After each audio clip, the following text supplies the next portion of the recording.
Hello guys, the Reballer here is back on Tech Noob number 4. I really lost count of how many podcasts we've done, but I think this is number 4. Sorry, I'm not really that professional yet. Today I said let's bring something a little bit different because we've done a lot of soldering and soldering iron. So I said let me just put the soldering iron aside for a moment and go back to the old ways. But something that I rarely get to do, which is fix computers. But not actual computers, I mean desktops. Very rarely get a desktop into my rework shop, and this was probably one of the finest. It's not a hard repair, it's just something regular that for you guys geeks think you could do it yourself at home, but some people don't have the time to do it themselves at home, and it might not work smoothly for them at home, so they bring them to shops and tech guys like us to do it faster and better and easier and exactly what they want. And I've got an Alienware, as you can see, this big beast gaming, huge station, expensive, and I'm going to show you the inside of it, the outside of it, and how I sorted it out. And this request from this customer was to actually put an SSD drive. Yeah, man, a solid state drive. A solid-state hard drive. This is entirely different from your regular hard drive and your regular laptop and your regular computer. This is the next generation of hard drives. This is the super fast, super easy, super slim, indestructible hard drive. Very light, very small, and it actually fits any computer. You could even put it into like a Pentium 3 PC. It doesn't really matter. It would still work, and that's the point. That why go for solid state drives? There's like a lot of benefits to that. First of all, I'm just going to show you here the comparison between your regular hard drive, desktop hard drive, the ones we've been using for the last 30 years. So there is, of course, weight difference because the old hard drives are mechanical hard drives. Inside they have a motor and a magnetic arm, and they have a disk, and it's magnetic data. So there is the needle that reads the data, the magnetic data. Where with the solid state drive, it's none of that. It's all digital. It's all memory chips. That's where your data is saved to inside. So it stands, the very main killer of regular hard drives, where a lot of data recovery companies make their money from, is from mechanical hard drives, because they could fail at any time. If you are lucky and your hard drive is failing, you would notice it would go really slow. Or if you are smart, you would install one of these applications that tell you how healthy is your hard drive. If your hard drive has this thing we call SMART, SMR, I don't know what it stands for really. But let's just come back to that and have a look inside this Alienware gaming PC. Alienware used to be a Polish company which Dell bought a few years ago, so it's now Dell, but they kind of want to hide the fact it's a Dell, so it's the only way to tell is to find this really small sticker that has Dell on it, and it's great. I mean, to me, it's I've had a thought about it. A lot of people build their own computers and their own custom computers, but it's the way this thing is put together. It's really nice. That it's very convenient for anyone, absolutely anyone, to upgrade your hard drives, your RAM, your memory. Everything is nice and neat, and it's just fantastic. Of course, that's the other side of it, is you get to pay a lot more than when you build your own.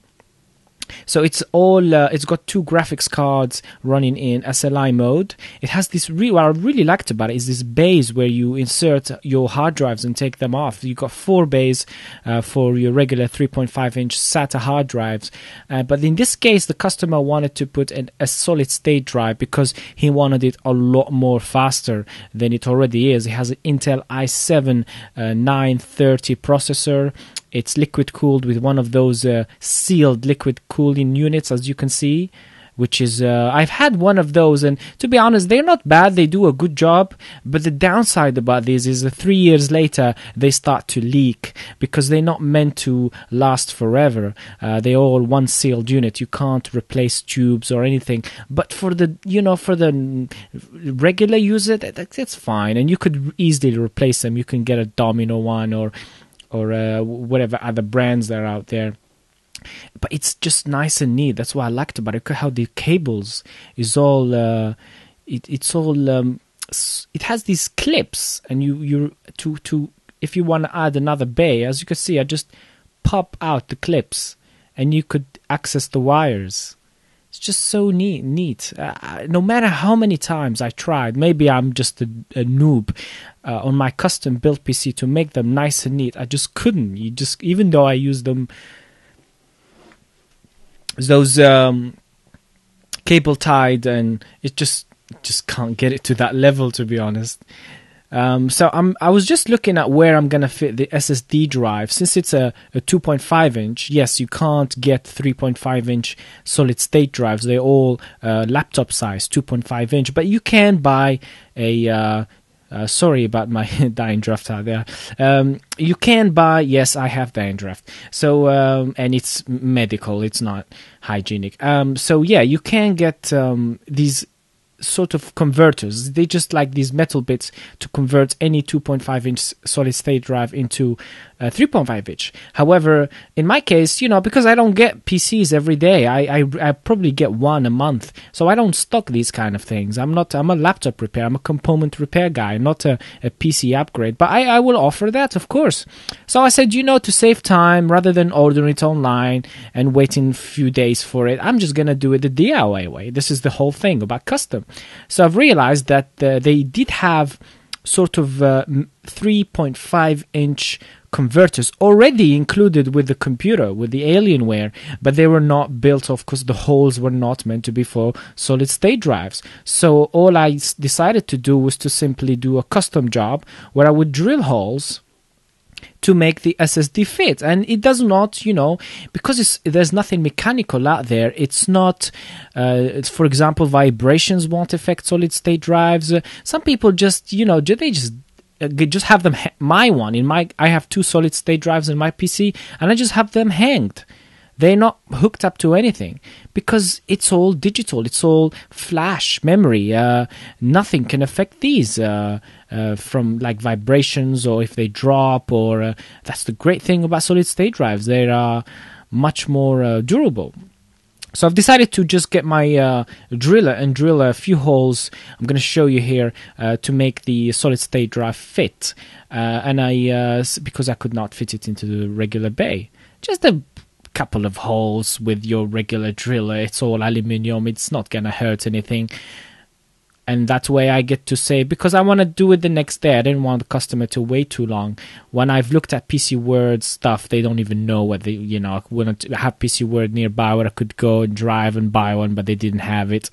So that was really the quickest way. And, and it saves the customer another £10, so why not?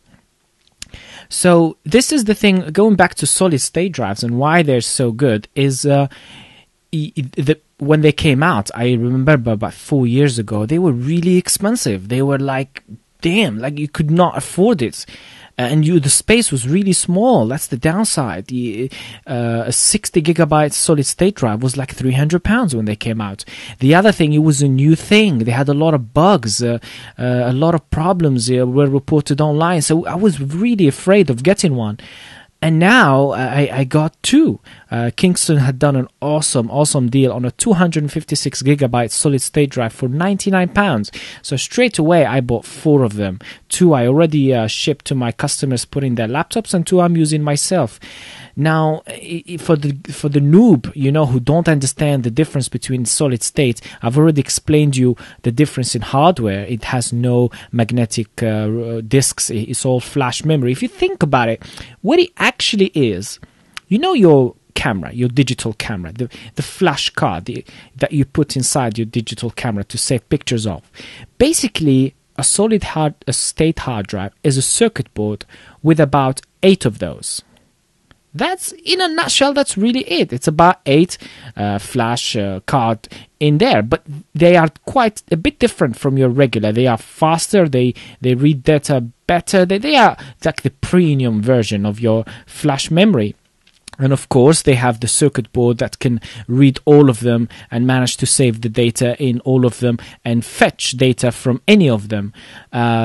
that's the one thing. Second thing is they are a lot more faster. I mean, they are like at least 5 times faster than your regular mechanical hard drives. And that's why if you do your Windows has this thing where you could see it gives you like a speed rating. If you go to right click on my computer and go to properties, you can see like your Windows version, your processor version, and Windows can give you a rating. Now, no matter what processor you have, even if you have the latest i7 with like 20 gigs of RAM, Windows will never give you like 10 out of 10. That's because your hard drive is still mechanical. When you put an SSD drive, then Windows or Microsoft will give you the highest rating. And so in my case, I don't really have an i7 processor. I have a quad-core processor. And I did this myself. I had a benchmark. I benchmarked an i7 with a regular hard drive and 10 gigs of memory. And my processor is a quad-core processor with 10 gigs of memory, but with a SSD drive. And guess what? My quad processor PC was faster than the i7 just because I had SSD. And I've noticed 5 times difference in speed when it comes to benchmarking. So I think right now, if you got a laptop and you really want that iPad experience, you just click on something, it just opens instantly. That's when you want to go SSD, because the mechanical drive has to spin. That drive has to spin 72,000 revolutions per second to find where the file is. It has to spin. Oh, it's right there. It's like, hang on a minute, let me look for it. SSD is like, I already know where it is. You can access it instantly. Here's the file. That's really how fast. So as you can see in my video, I managed to securely fit a new SSD drive. I'm just going to demonstrate how the Alienware hard drive fitting is just so awesome. It's just this, it's these clips, and it's just as easy as as easy as inserting a key into your car ignition. That's how easy it is to swap hard drives on these Alienware desktop PCs, gaming rigs. Look at that, it's just so snappy. I wish we had this on, I'm sure maybe this is the first time I see it. As I said, I don't see desktops, but I wish we had this on your regular case when you buy a normal PC case and it has this feature. So that's where the solid state drive is. Now, going back to the liquid cooling thing, as I said, the sealed liquid coolers, they don't have a very long lifetime. Mine lasted about 2.5 years before it started leaking. And when I bought it, the first thing I did was to put something we call plumber's mate, which is a putty, bonding putty, all around the tubes. So in case it leaked, the bonding putty will help prevent frying my graphic cards and frying my desktop stuff, because I've had numerous posts about them where they just leak. They start to leak. For me, after 2.5 years of using them, I've noticed the pump started to make this weird noise for a couple of days.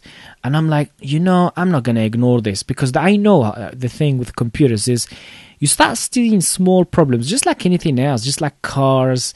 You start to see small problems, and then that's what it leads. That's the small problems become big problems in the end.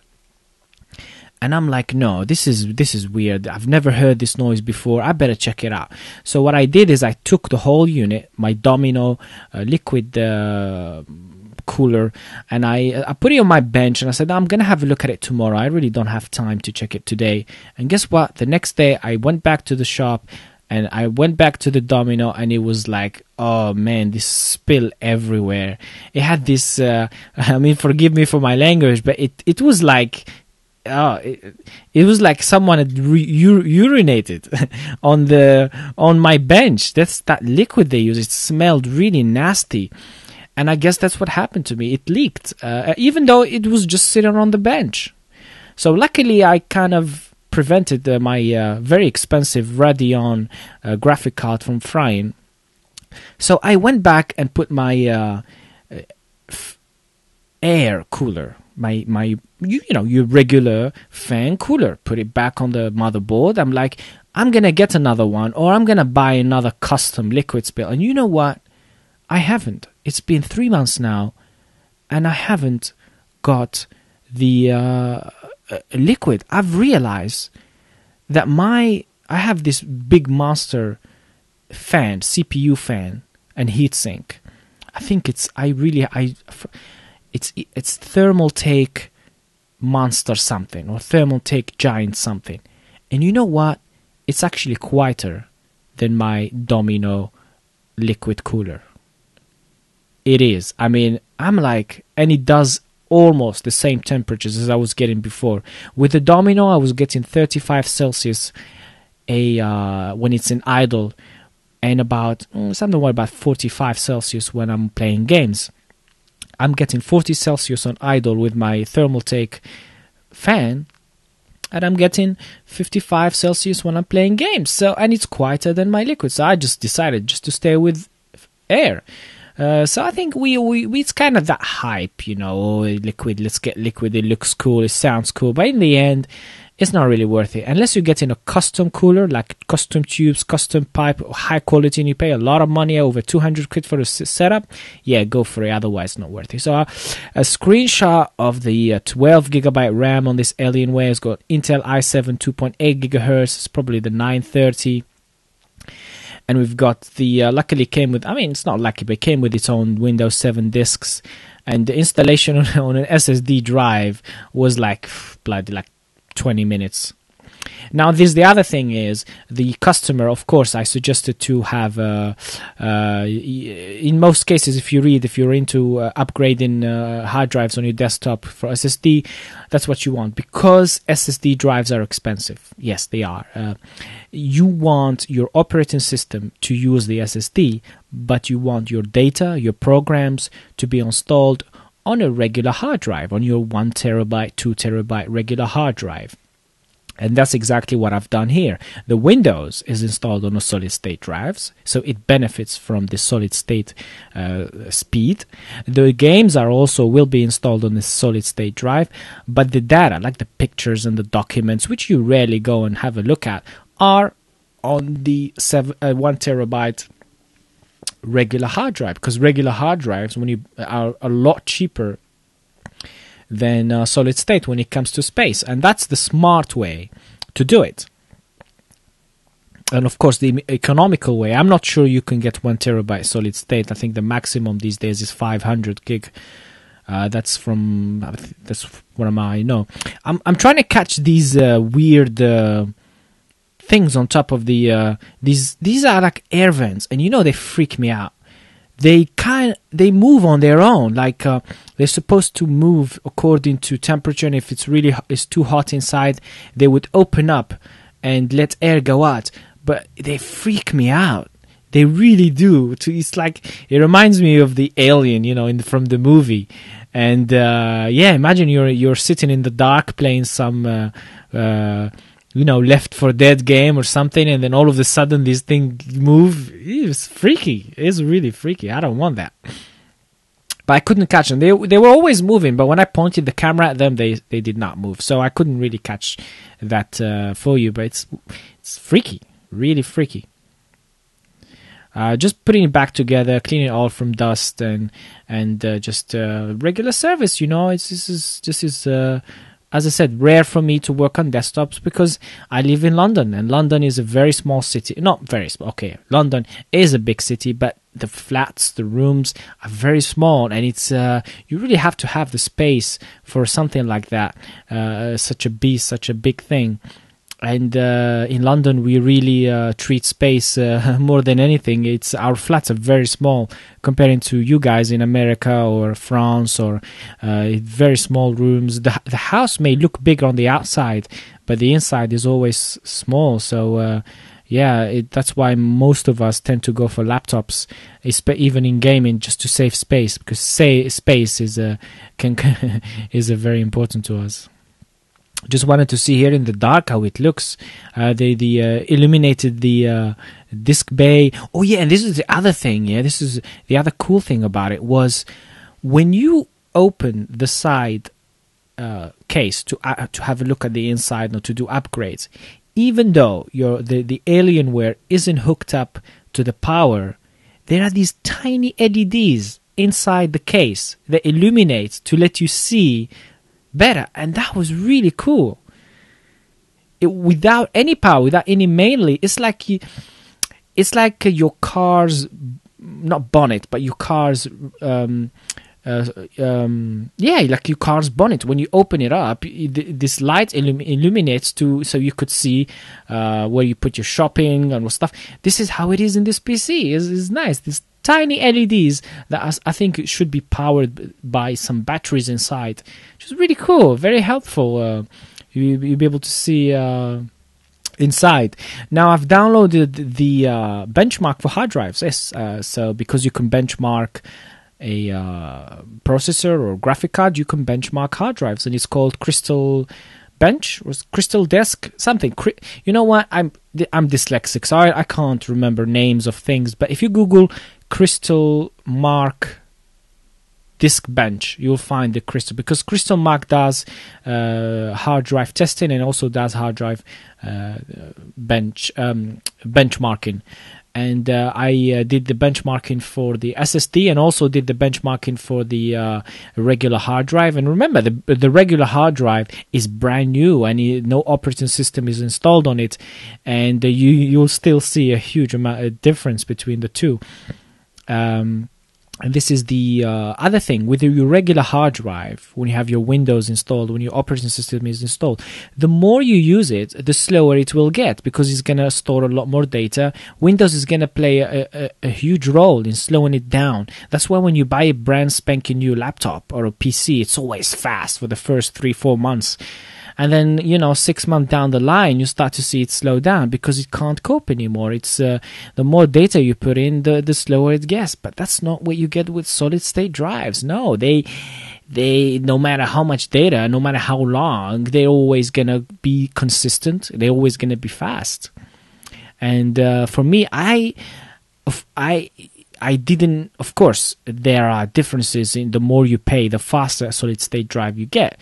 I paid £99 in my case for a 256 gigabyte solid state drive by Kingston, which is, it wasn't the fastest solid state drive out there, because it was reading up to 230 MB, where here's the difference, just show you. So on the left side, I've got the standard hard drive benchmark, and on the right side we've got the solid state drive. Now I want you to look at the 4K and the 4K Q32. That's the main difference. That's what the actual operating system use, and you can see that we've got 18. I think I better have to. I think the picture is too zoomed in way too much, but we've got 18 on the right side, and the normal drive had 1.7. So 1.7 to 18, that's like what, 10 times at least faster. Now this is the how to remove stuck CPU on a heatsink. I get asked that all the time. That people trying to replace the thermal paste on their processors, and the processor is stuck on the heatsink and there's no way to remove it, and they're afraid to maybe put too much pressure with the screwdriver and risk damage the heatsink or the CPU. Now here's my way. I use hot air. Yes, hot air solves my problem every time. Now I'm using a paint scraper or a heat gun, and I'm just heating it for about a minute or two. But if you don't have a hot air in your house, you could use a hairdryer. It's just you have to do it a lot longer. With a hairdryer on maximum power, you're looking at maybe 4 minutes of heating. And don't worry, that's the point. Processor is supposed to take heat, and you're heating it from the top of the heatsink, not from the pins of the processor, so from the other side. So heat it for about a minute or two, and then what this does, it loosens the thermal paste, because remember, the thermal paste has been stuck there for like 3 years, and it dries up and it becomes like glue, you know. It's, oh my gosh, and there's, no matter how much force you use, it just won't come off. So heat will help loosen that up, and look, very easy. With barely any pressure, it just comes off. There you go, barely any pressure. So that's my way. There are, of course, many other ways. For example, you could try and use there are these this liquid you can buy from Maplins, yes, where it will dissolve the paste. It costs about £7. Go to Maplins, and I think it's a small bottle. Just ask the guys in Maplins, and it will dissolve the thermal paste. Look how dry that is. That has to be removed. The heatsink has to be mirror, you know, it has to be removed. And I use alcohol. You could get rubbing alcohol from your pharmacy and apply that. I was spooked for like a few seconds there. I thought a ghost was by, because the door, I'm alone in the shop and commenting on this, and the door just opened by itself, and man, that freaked me out. Are you there? No, nobody's there. Ooh, luckily it's not in the middle of the night. So going back to the thermal paste, yeah, it's very difficult removing that old crap, but what can you do? It has to be removed. And here's another thing: if you want to really save on money, nail polish remover. Yeah, that's what I think is disposable everywhere in your house. My mother, sister, girlfriend, yourself, maybe you have the nail polish remover nearby, and that pretty much does the job. Is not as powerful as alcohol, of course, but yeah, does a decent job on removing old thermal paste. Use it also on the processor, because there will also be thermal paste on the processor side, but that does the job. Great. This is the new format, of talking outside subject. I really don't have time to do like topics and stuff, so I'm just shooting random videos on throughout the week when I'm working on something or fixing something without any preparation. So this is called like Random Tech Noob. So just random videos, and put them all together, and let me know what you guys think about this new way. If you like it like that, if it suits you, so put some comments, likes, whatever down below, and let me know if you like this format. It's just random things. So here it is. We've got a mirror look on the hard drive, on the processor. Next is just a quick hard drive repair or hard drive data recovery. And this hard drive has a malfunctioning circuit board where one of the basically the customer could not access their drives anymore. It just wouldn't work. It would make this really buzzing noise, zzz, like that. Zzz, you can hear it, and I've found the culprit that was making the buzzing noise, which was one of that capacitors there. And so what I'm going to do here is replace that capacitor in hoping to be able to fix the buzzing noise, and hopefully fix the hard drive and eventually recover the data.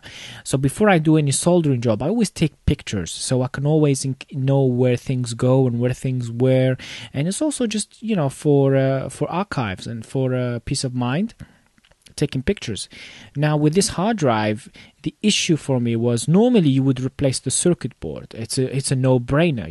Get another circuit board that matches that, fit it back in, and there you go. You recover your data. But not so. The problem with hard drives is each hard drive has its own firmware, which is like a BIOS, in a nutshell. And it has to be the same firmware. It has to be made in the same week, the same date, and it's very difficult to get that, especially if the hard drive is over 2 years old. Now, in my case, I could not find a replacement circuit board at all, and it was very difficult. So it had to be fixed. It had to be fixed at component level. Now, in this case, what I ended up doing is I simply found the culprit that was my first suspect was that capacitor, and I went online to look for the replacement. But sadly, the issue was there was no reference on that bad component. I really didn't know what to replace it with. There was no data written on it, so it's risky. You know, I could just assume what it is, but without data sheets, without schematics, you are, you know, playing a guess game here, and I don't want any risk at all, especially when it comes to data recovery, to any risk to lose data or make it even worse. So it's very difficult. And I've looked online everywhere, and I've looked at component sites such as my favorite is cpc.co.uk. You can get every single thing from there, whether it's SMD parts for laptops, for circuit boards. But you know, if you don't know what you're looking for, they might have it. But if you don't know what you're looking for, how are you gonna find it? And I've removed the bad components, and you can tell I'm a bad cameraman here because I hid everything with my hand. The camera should have been on the other side. I wasn't really paying attention, and yes, I'm really sorry. Sometimes I'm really busy these days, and there's so much work that I tend to forget where the camera is at.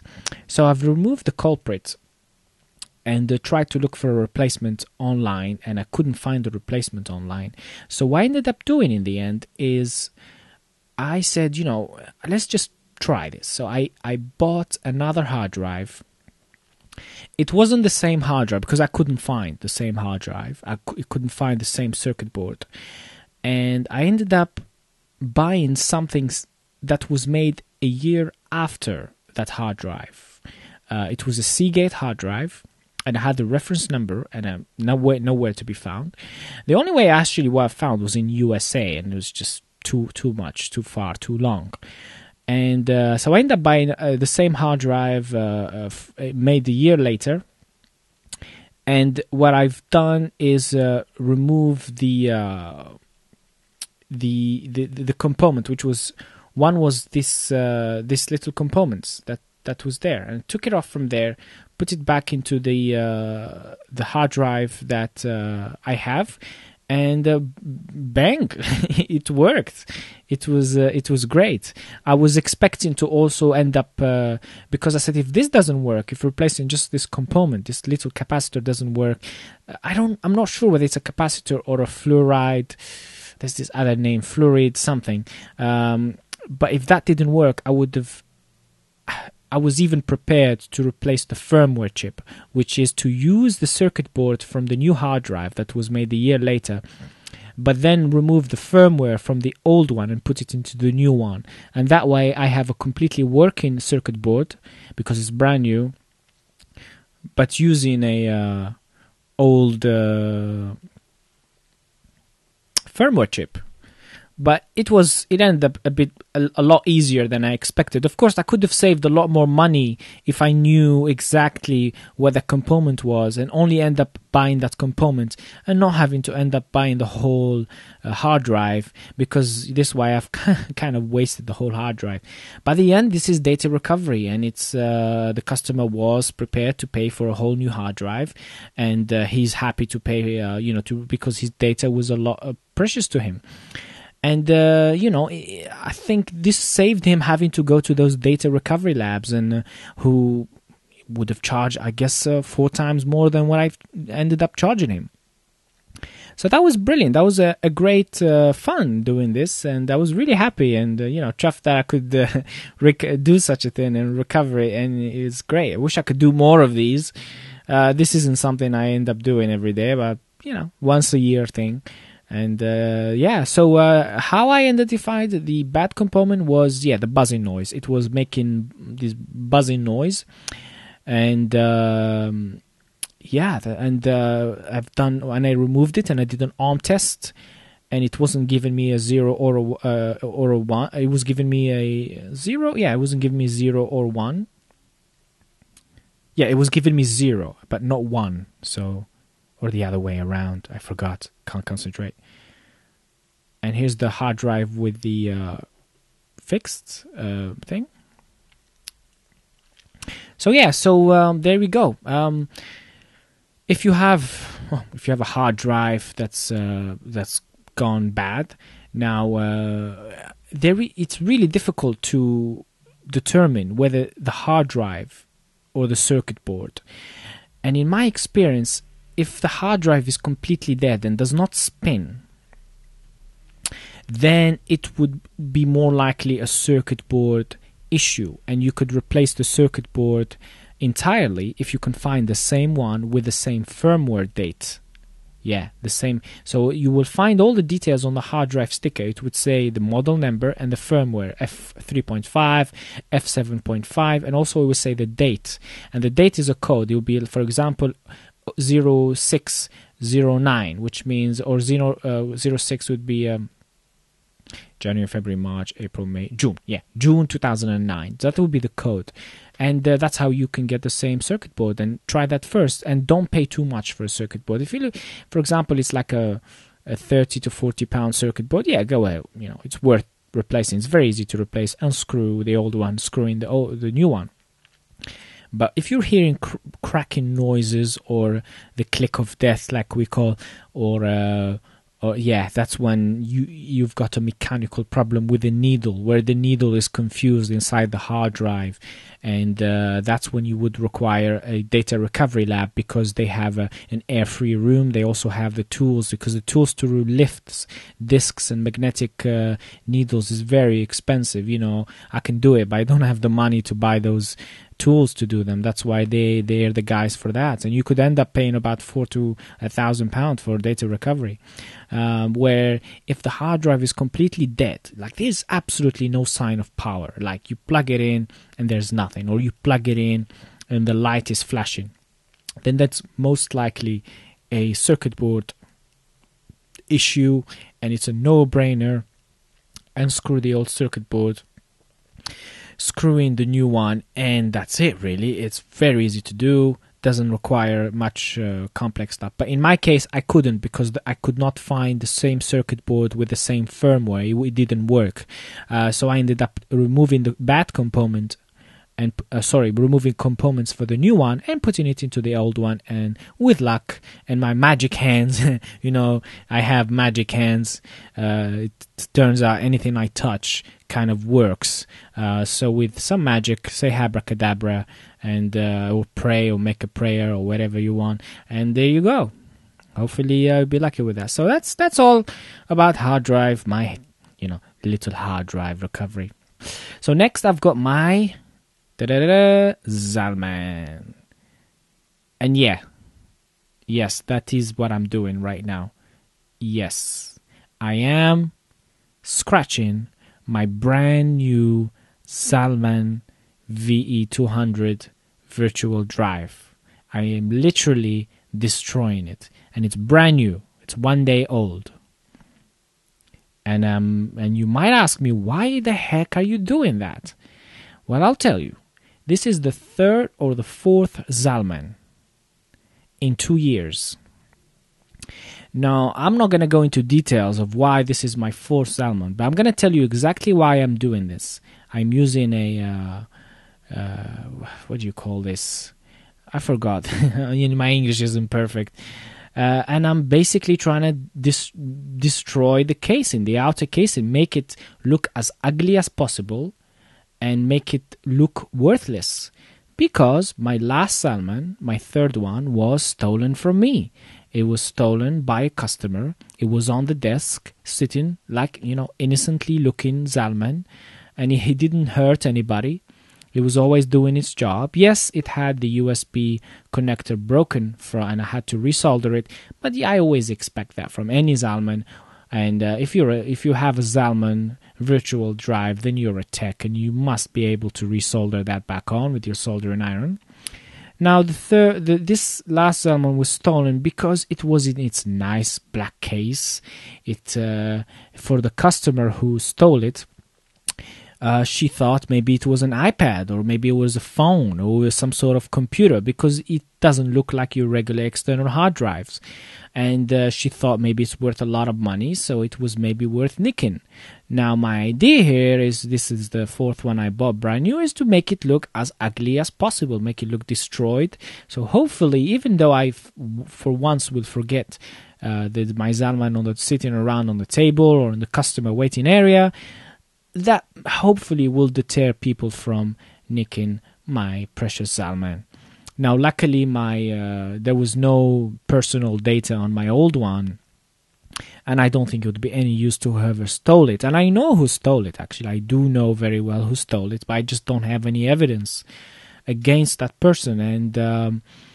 Well, you know, you learn from your lessons. At the end of the day, we're only humans, and lucky it was just a Zalman. It wasn't some sort of a computer, because it's all secured. And I've never, you know, if customers are listening, no, all my customer stuff are secured, and the CCTV. But the customer area, I thought I don't need CCTV there because customers wait there, and that was where the Zalman was left. So I decided to not put CCTV. But that's all changed after the Zalman was stolen from the customer waiting area. I've put CCTV now. And yeah, so that's a lesson for everyone. You can't trust anyone, even your own customers.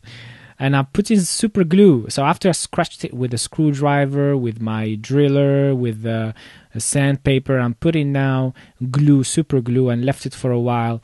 And then that super glue will sort of dry and look really ugly. So in the end, I'll have an ugly looking Zalman, which works perfectly, but it's just so ugly that people or thieves, you know, might not want to put their hands on it, because although it's not valuable, it's valuable to me. It's got my operating systems on there, it's got my programs on there, and it saves me a lot of time and hassle in having to carry like loads of CDs and the big huge CD case. And it's super fast. I can install all the operating systems in like 15 minutes, where if I use my disk CD drive, it would take like an hour. So this is the fastest way possible.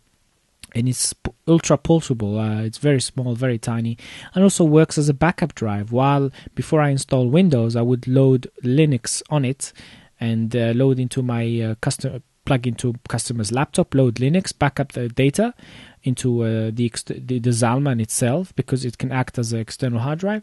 And there we go. So that's the end of the video. Please, guys, if you got any comments or if you just like the video, put them down. And thanks for watching Podchip. You could head over to Podchip